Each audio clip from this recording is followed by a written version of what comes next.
बिस्मिल्लाहिर्रहमानिर्रहीम। स्टूडेंट्स, आज का लेक्चर भी हमारा इंट्रोडक्शन पे ही है। लास्ट लेक्चर में भी हमने इंट्रोडक्शन को देखा, लेकिन उसमें हमने देखा जो हमारा सब्जेक्ट टाइटल है उस चीज़ पे बात की, एल्गोरिदम डिज़ाइन एंड एनालिसिस पे बात की। आज हम ज़रा डीपली जाके एल्गोरिदम को इंट्रोड्यूस करेंगे। एक्चुअली एल्गोरिदम होता क्या है। बहुत सारी बातें हमने इस बारे में लास्ट लेक्चर में भी बात की, बहुत सारी चीज़ें वही होंगी आपकी इस लेक्चर में भी, लेकिन कुछ चीज़ें उसमें और भी होंगी जिसको हम ज़रा देखते रहेंगे, और कुछ हमें कंसेप्ट मिलेगा कि हम एक्चुअली एल्गोरिदम को इस्तेमाल क्यों करते हैं। तो आइए ज़रा इसको स्टार्ट करते हैं। अगेन हमारे पास यहाँ एल्गोरिदम की डेफिनेशन है, और स्टूडेंट ये ज़हन में रहे कि अब हम बाकायदा अपने कोर्स आउटलाइन के हिसाब से चल रहे हैं, और ये जो आपके सामने कंटेंट्स आ रहे हैं ये आपकी बुक से ही आ रहे हैं। आफ्टर द लेक्चर में आपको वो बुक सेंड कर दूंगा, तो बहरहाल ये आपकी बुक से ही ये डाटा लिया गया है और उसी को हम रीड आउट करेंगे। एल्गोरिदम क्या है? लास्ट लेक्चर में भी इस पे बड़ी तफसील से बात हुई। हमने देखा कि एल्गोरिदम जो है ये स्टेप बाय स्टेप प्रोसीजर है, जो किसी भी मसले को हल करने के लिए हम स्टेप्स उठाते हैं, और ये स्टेप्स हम सीक्वेंस में उनको परफॉर्म करते हैं। मतलब जिस तरतीब से हमारी प्रॉब्लम को सॉल्व किया जाना है, हम अपने स्टेप्स को उसी तरतीब में ही अरेंज करते हैं, और उसी तरतीब में ही उनको सॉल्व करते हैं और उनको सर अंजाम देते हैं।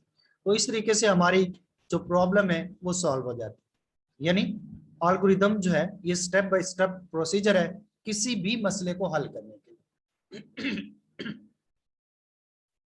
स्टूडेंट्स, इस डेफिनेशन में कुछ चीजें और भी हैं, आइए जरा हम इनको देख लेते हैं कि इस डेफिनेशन के हिसाब से N algorithm is any well defined computational procedure.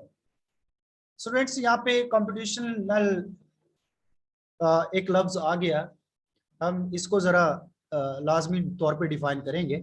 Computation ये कंप्यूट के लफ्ज से निकला है, और कंप्यूटर का लफ्ज भी कंप्यूट के लफ्ज से ही निकला है। इसका मतलब हिसाब किताब करना है। और जब हम कंप्यूटेशनल लफ्ज की बात करते हैं, इस लफ्ज पे बात करते हैं, तो अच्छा, यहाँ पे कंप्यूटिंग, पहले हम कंप्यूटिंग को डिफाइन करें। कंप्यूट से कंप्यूटिंग का लफ्ज निकला है, और कंप्यूटिंग से कंप्यूटेशनल का लफ्ज है। कंप्यूटिंग का मतलब ये है आपका जो भी काम कंप्यूटर के जरिए से परफॉर्म किया जा रहा है, हम उसको कंप्यूटिंग कहते हैं। उस प्रोसेस को या उस वर्क को हम कंप्यूटिंग का नाम देते हैं। और कंप्यूटेशनल, जो काम कंप्यूटर के जरिए से किया जा रहा हो वो आपका कंप्यूटेशनल होता है। जैसे आप यहाँ पे देख रहे हैं कि ये कंप्यूटेशनल प्रोसेस की बात हो रही है, कंप्यूटेशनल प्रोसेस की बात हो रही है। तो इसका मतलब ये है कि वो प्रोसेस जो कंप्यूटर परफॉर्म कर रहा है, जो कंप्यूटर के जरिए से प्रोसेस चल रहा है, हम उसकी बात कर रहे हैं। यानी कंप्यूटर के जरिए से होने वाला प्रोसेस। अब ये टर्म जो है वो एल्गोरिदम में एक और टर्म हमारे सामने आ गई। इसका मतलब क्या है? इसका मतलब ये है कि एल्गोरिदम जो है बड़ी अच्छी तरह से वाजे किया गया कंप्यूटर के जरिए से होने वाला प्रोसेस है। गौरतलब बात है स्टूडेंट्स, यानी एल्गोरिदम कंप्यूटर के जरिए से होने वाला प्रोसेस जिसको बड़े अच्छे अंदाज से, वेल डिफाइंड, बड़े अच्छे अंदाज से वाजे किया गया है, उसको हम एल्गोरिदम का नाम देते हैं। इसका मतलब यह हुआ स्टूडेंट्स कि एल्गोरिदम जो है ये आपके इसलिए डिजाइन किए जाते हैं कि हम कंप्यूटर के प्रोसीजर को डिफाइन कर सकें। यानी हम एल्गोरिदम को डिजाइन करेंगे तो एक्चुअली हम कंप्यूटर के प्रोसीजर को डिजाइन करें या कंप्यूटर के वर्क को डिजाइन करें। जिस तरह से हम एल्गोरिदम को डिजाइन करेंगे, हमारा कंप्यूटर उसी तरीके से प्रोसेस करेगा। अगर हमारे पास अच्छा एल्गोरिदम है तो यकीनन हमारा कंप्यूटर भी अच्छा ही प्रोसेस करेगा। और अगर हमने किसी काम के लिए अच्छा एल्गोरिदम नहीं लिखा तो कंप्यूटर भी आपका सही तरीके से अच्छा काम नहीं कर पाएगा। तो ये बहरहाल एल्गोरिदम कंप्यूटर के प्रोसीजर के लिए बेहतरीन तरीके से वाजे किया गया एक प्रोसीजर है। बात यही खत्म नहीं होती, क्यों लिखा गया है या ये कैसे काम करता है। दैट टेक्स सम वैल्यू, ये आपसे कुछ वैल्यू लेता है या सेट ऑफ वैल्यूज आपसे लेता है एज ए इनपुट, इनपुट के तौर पे, या आपसे इनपुट के तौर पे कोई एक वैल्यू या एक से ज्यादा वैल्यूज लेता है एंड प्रोसीड सम वैल्यूज, और फिर एंड प्रोड्यूस सम वैल्यूज, और कुछ वैल्यूज बनाता है और a set of values as input. ये कोई वैल्यू बनाता है या कुछ वैल्यूज को प्रोड्यूस करता है एज ए आउटपुट के तौर पे। स्टूडेंट्स प्लीज वेट, मैं अभी वापस आता हूं, मैं भी थोड़ी देर में, प्लीज वेट कीजिएगा।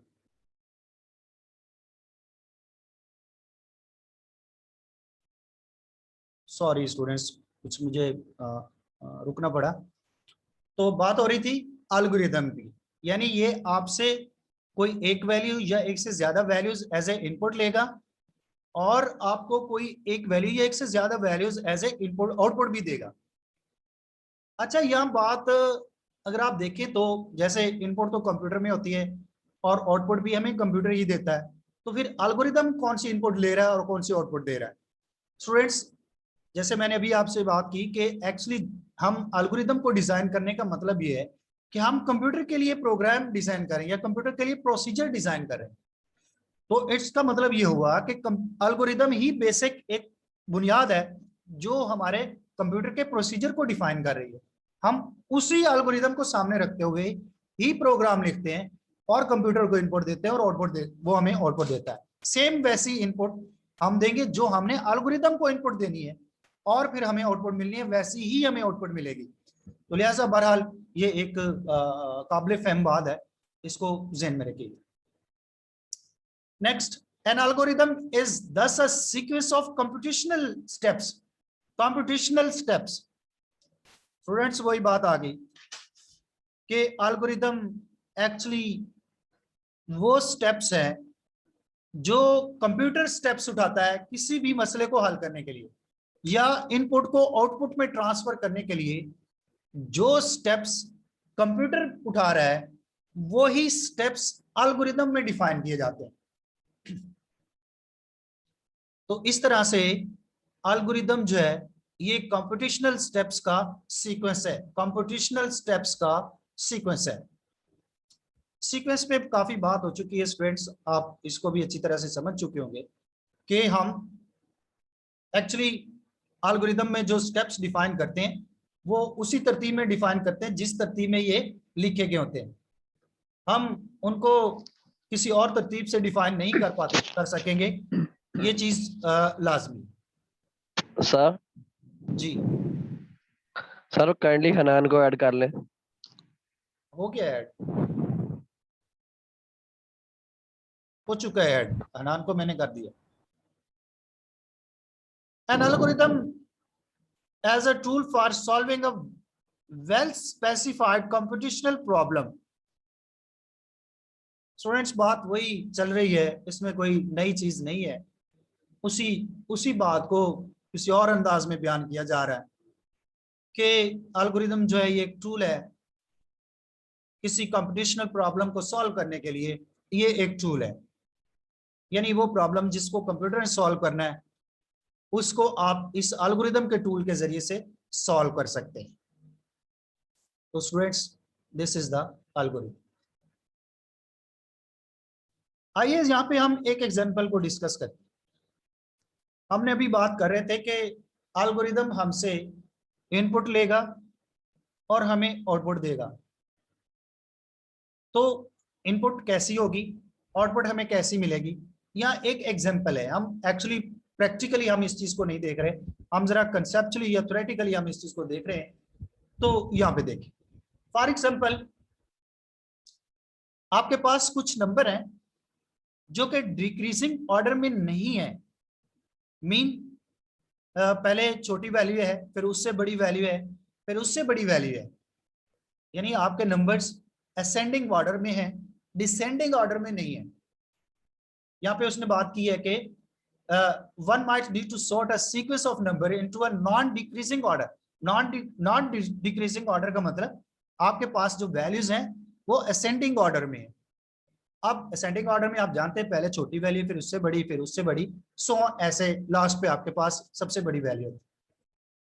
अब इस नॉन डिक्रीजिंग ऑर्डर को हमने तरतीब देना है, हम इसको सॉर्ट करना चाहते हैं, हम इसको तरतीब देना चाहते हैं।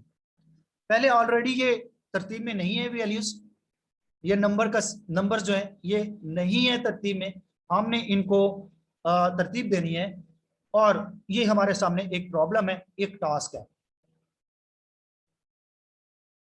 This problem arises frequently in practices and provide fertile ground for the introducing many standard design techniques and analysis tool. Students ये सॉर्टिंग और इसके साथ एक और प्रॉब्लम सर्चिंग भी होती है, यहाँ सिर्फ हम सॉर्टिंग की बात कर रहे हैं।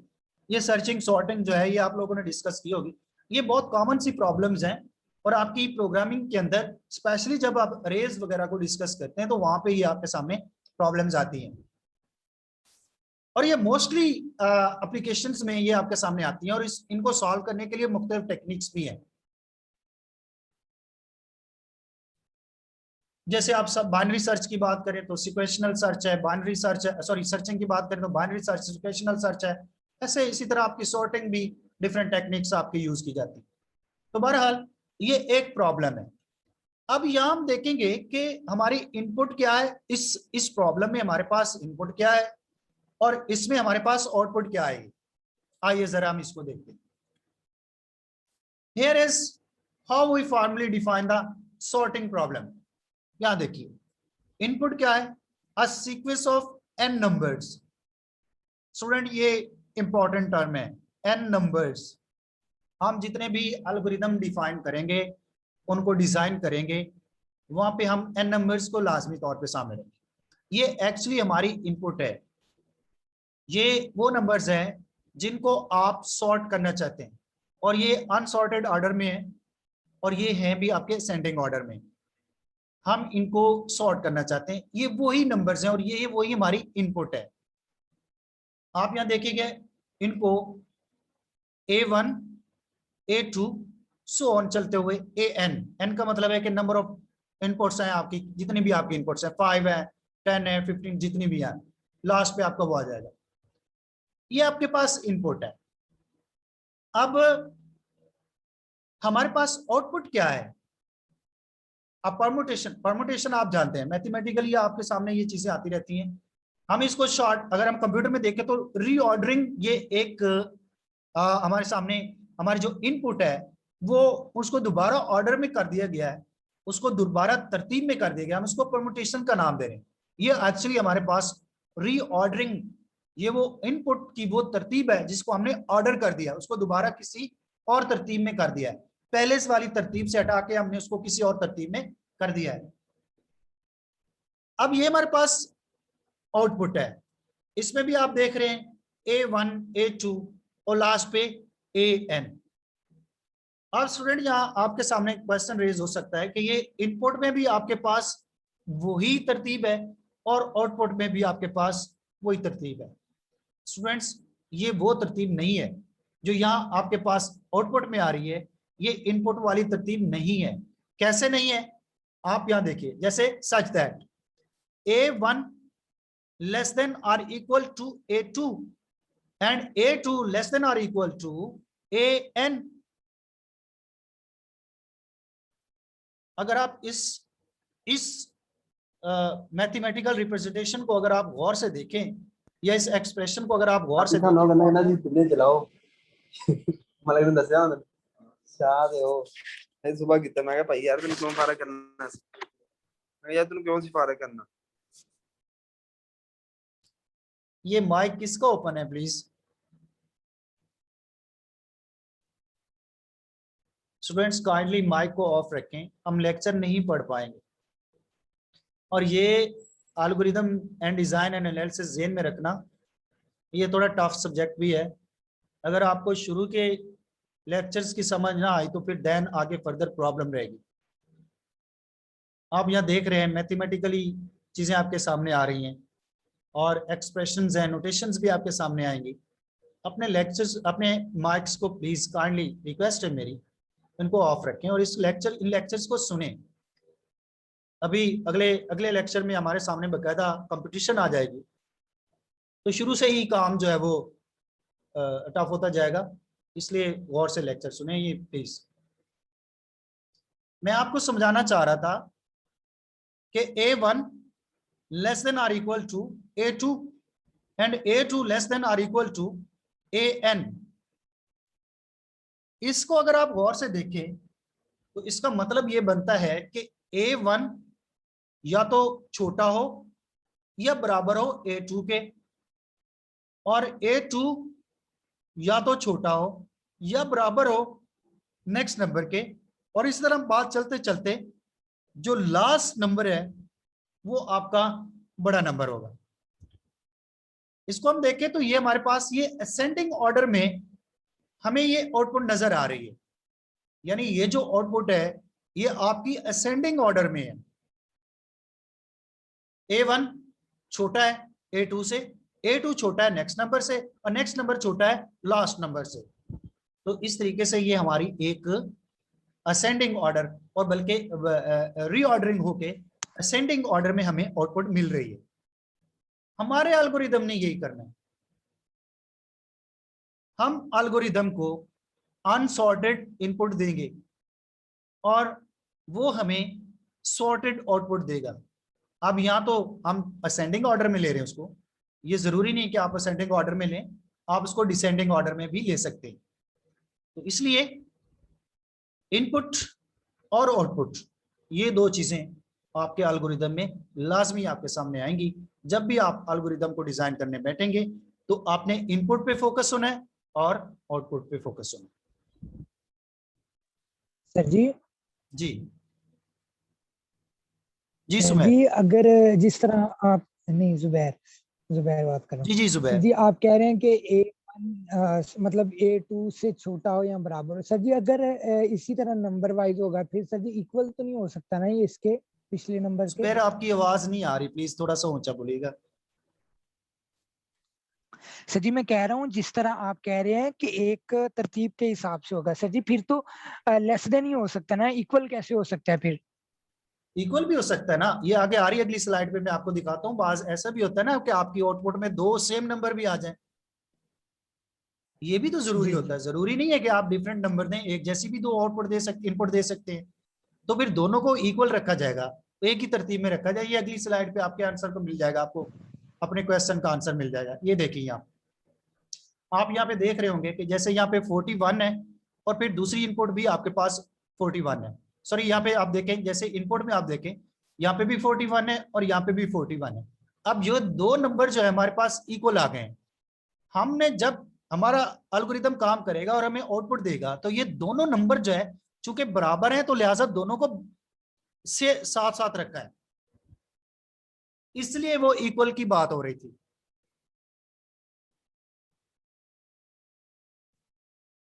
बात समझ आई जुबैर?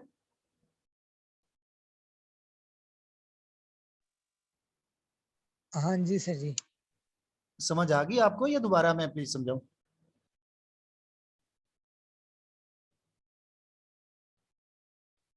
जुबैर आपको मेरी आवाज आ रही है?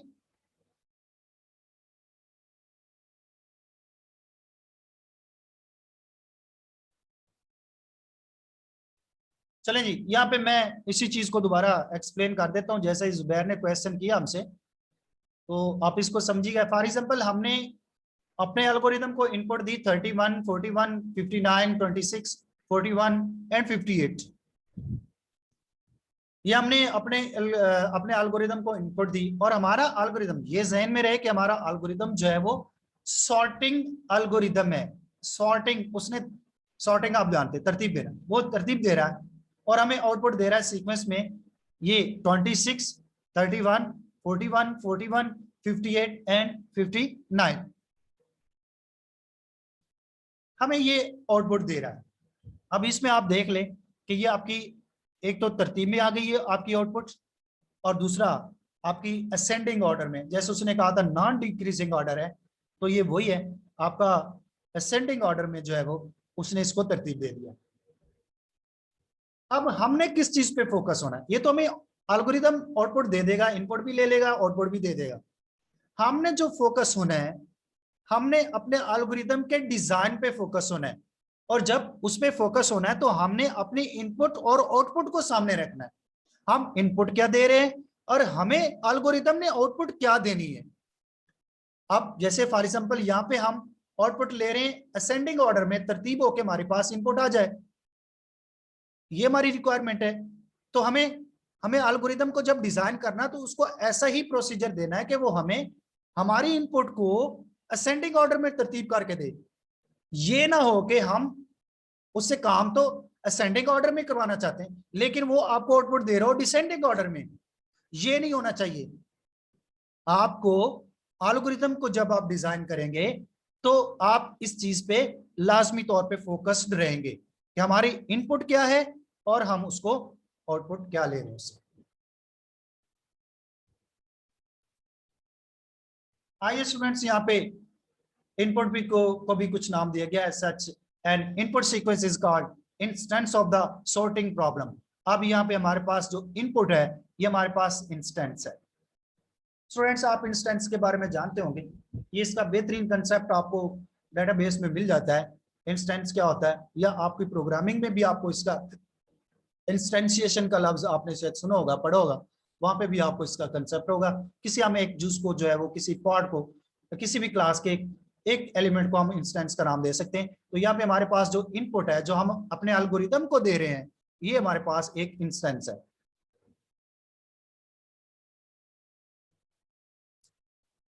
अब ये जो ये प्रॉब्लम का इंस्टेंस है। अब चूंकि इनपुट जो है वो हमारी प्रॉब्लम से रिलेटेड है, इनपुट में प्रॉब्लम है, आउटपुट में उसका हल है। दोबारा काबिले गौर बात है कि इनपुट जो है वो उसमें प्रॉब्लम है, वो सॉर्टेड नहीं है, वो प्रॉब्लम वाली इनपुट है, उसमें प्रॉब्लम है। जो सॉर्टेड होकर आपके सामने आउटपुट आई है उसमें उसका सोल्यूशन है, वो हल है। इसलिए जो इंस्टेंस इनपुट इंस्टेंस है वो प्रॉब्लम का इंस्टेंस है, ये भी ज़हन में रहे, वो प्रॉब्लम का इंस्टेंस है। जैसे यहाँ पे उन्होंने बात भी की है कि an instance of a problem consist of a input, ये आपके इनपुट पे मुश्तमिल होता है। यहाँ पे एक लफ्ज और इंपॉर्टेंट आ गया स्टूडेंट, इसको समझना भी बड़ा अहम है। इसको देखिएगा कि satisfying whatever constants are imposed in the problem statement. पहले मैं प्रॉब्लम स्टेटमेंट को डिफाइन करूंगा कि प्रॉब्लम स्टेटमेंट होती क्या है। स्टूडेंट्स, ऐसी कोई भी चीज जिसमें प्रॉब्लम है, जिसको आप हल करना चाहते हैं, जिसको आप सॉल्व करना चाहते हैं, वो कोई आपकी एक्सप्रेशन भी हो सकती है, कोई मैथमेटिकल फार्मूला भी हो सकता है, कोई आपकी वैसे प्रोग्राम्स की एग्जीक्यूशन जिसमें आप कोई मैसेज डिस्प्ले करवाना चाहते हैं, ऐसी तमाम चीजें जो है वो जो आप काम करवाना चाहते हैं कंप्यूटर पे, और वो चीज जिसमें आपको हल तलाश करना है, ऐसी चीज को हम प्रॉब्लम स्टेटमेंट का नाम देते हैं। जैसे यहाँ पे अगर आप अनसॉर्टेड नंबर्स को देखें जिसमें 31, 41, 59, 26, 41, 58, ये कंबाइंड एक प्रॉब्लम स्टेटमेंट है। इसमें प्रॉब्लम है, ये अनसॉर्टेड नंबर्स हैं, ये सॉर्टेड नहीं है, इनको हमने सॉर्टेड फॉर्म में लेके आना है। अभी ये सॉर्टेड नहीं है, ये प्रॉब्लम स्टेटमेंट। होपफुली आपको प्रॉब्लम स्टेटमेंट की समझ आ गई होगी। उसके बाद कांस्टेंट्स। स्टूडेंट्स, कांस्टेंट्स ये रूल्स होते हैं। अच्छा, इन कांस्टेंट्स का भी बेहतरीन कंसेप्ट जो है वो डेटाबेस में हमें मिल जाता है, लेकिन यहाँ पे हम इस पे एल्गोरिथम की साइड पे बात करेंगे तो ये रूल्स हैं। अगर गौर से देखें तो आपके पास जो इनपुट आई है, आप कोई ना कोई रूल्स तो अप्लाई करेंगे जिसके जरिए से आप इसको सॉर्टेड ऑर्डर में लेके आ जाएं। डेफिनेटली हमें कुछ रूल्स तो अप्लाई करने पड़ेंगे, हमें कुछ चीजें अप्लाई करनी पड़ेंगी जिससे हमारी ये इनपुट सॉर्टेड ऑर्डर में आ जाएगी। तो उसके लिए जो आप रूल्स अप्लाई कर रहे हैं वो आपके कांस्टेंट्स हैं, और ये कांस्टेंट्स जो है ये आपके इम्पोज होते हैं। इम्पोज का मतलब लागू कर देना, किसी चीज पे अप्लाई कर देना। ये आपके लाजमी तौर पे आपकी प्रॉब्लम स्टेटमेंट के ऊपर अप्लाई होते हैं। इनका ये जो कॉन्स्टेंट्स हैं, ये जो रूल्स हैं, ये आप प्रॉब्लम स्टेटमेंट के ऊपर अप्लाई करेंगे, इनके ऊपर लागू करेंगे आप इसको।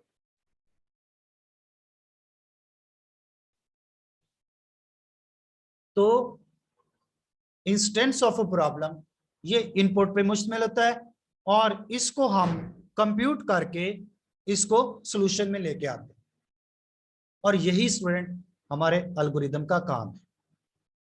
अब आप समझ चुके होंगे कि एल्गोरिदम क्या चीज है।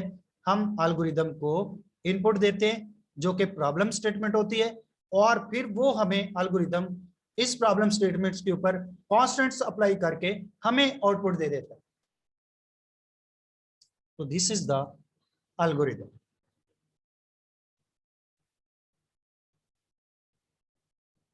स्टूडेंट्स, कुछ इंपॉर्टेंट क्वेश्चंस का समझना जरूरी है।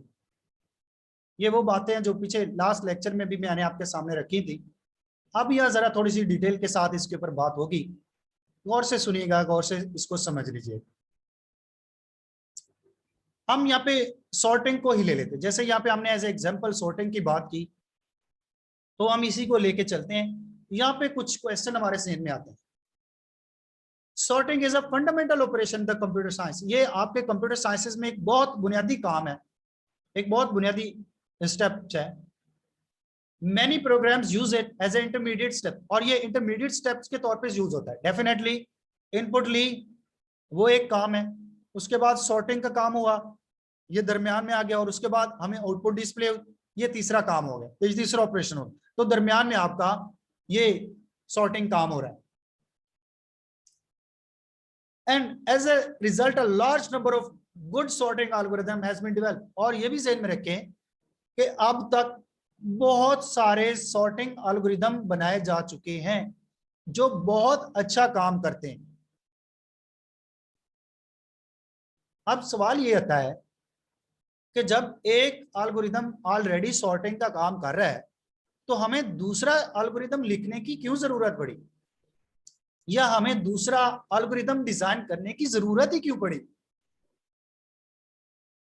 क्या वजह थी कि हम एक एल्गोरिथम जो हमें सॉर्टिंग का काम हमारा कर रहा है, हमारी इनपुट को लेके सॉर्टेड ऑर्डर में उसको चेंज कर रहा है, तो हमें दूसरे एल्गोरिथम लिखने की जरूरत पड़ी? तो इसी की क्या वजह थी?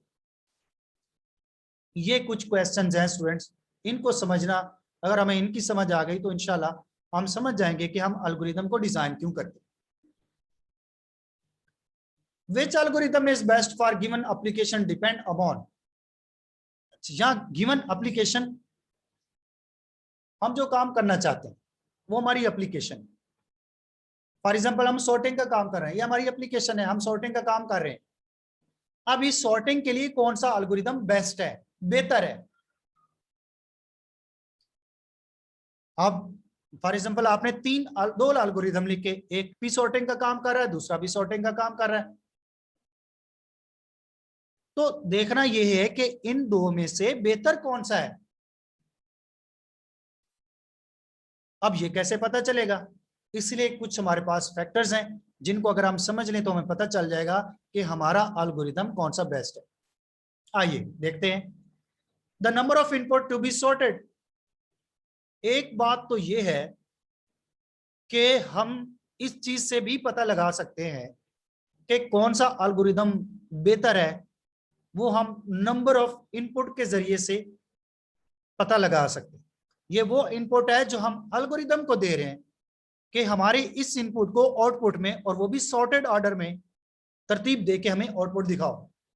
तो जो हम इनपुट दे रहे हैं उसकी स्ट्रेंथ कितनी है, उसकी लेंथ कितनी है, वो कितने नंबर्स हैं जो हम दे रहे हैं। फॉर एग्जांपल जैसे आप देखते हैं पिछली सॉर्टेड में आई थिंक 6 इनपुट्स थी। अब एक एल्गोरिथम को आप 6 इनपुट्स देते हैं और दूसरे एल्गोरिथम को आप 20 इनपुट्स देते हैं, तो डेफिनेटली 6 को जल्द सॉर्ट कर दिया जाएगा और 20 को सॉर्ट करने में टाइम लगेगा। एक तो ये फैक्टर है। दूसरा, अब अगर हमने एक एल्गोरिदम को 6 आउटपुट इनपुट्स दी और एक को 20 दे रहे हैं और 20 वाला फिर भी जल्दी हमें सॉर्ट करके दे रहा है, तो इसका मतलब ये हुआ कि वो बेस्ट है। तो हम किसी भी एल्गोरिदम को उसकी इनपुट के जरिए से भी डिसाइड कर सकते हैं कि कौन सा एल्गोरिदम बेस्ट है। Number 2, extent to which items are already somewhat sorted। और ये चीज भी बड़ी अहम है कि आप जो इनपुट दे रहे हैं उसमें ऑलरेडी भी कुछ नंबर सॉर्टेड थे। मसलन आप एक एल्गोरिदम को 6 इनपुट्स देते हैं और उसमें पहले जो 4 नंबर हैं वो सॉर्टेड ऑर्डर में, आखिरी